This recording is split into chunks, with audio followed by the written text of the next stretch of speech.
গাফেল মারতে গাফেল ও গাফেল বাকালা গাফেল হ্যালো গাইস, আমরা এখন আছি পুরুষের সাথে। শর্মান ভাই এরকম না। হ্যালো গাইস, এরকম না। হ্যালো গাইস, আমরা আছি এখন সোনাপুরের সাথে, যেটা ৬৬ জেলা মায়াপুরে পিটিক পিটিক পিটিক এর মারছে। ভাই একটা জেলা বাদ দেন নি আপনি, এটা কোনো কথা? কিছু মানুষ কিছু না করেই দোষী হয়। এই এটা বলে কিছু না করে দিছে। এই দেখো, এটা বলে কিছু না করে দিছে। ওইরকম আমি। আমার মাশাআল্লাহ, চেহারা দেখে কি বোঝা যায়? আল্লাহ আল্লাহ আমি ব্যক্তি। কোনো মেয়ের সাথে কথা বলি না। না ভাই, আর আমি মেয়ের সাথে কথা বলবো তুমি না। নিষ্পাপ ভাই। দাও দাও দাও। কথা কয় না, কথা কন ভাই। এখন কি হইছে?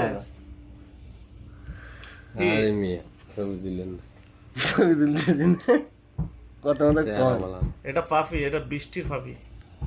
এই বৃষ্টির লগে বহুত প্রেম করছে। মাশাআল্লাহ, কইস এখন কি কোন নাম্বারে ট্রান্সফার করবে? এই নাম্বারে, আমরা হ্যাঁ এই নাম্বারে।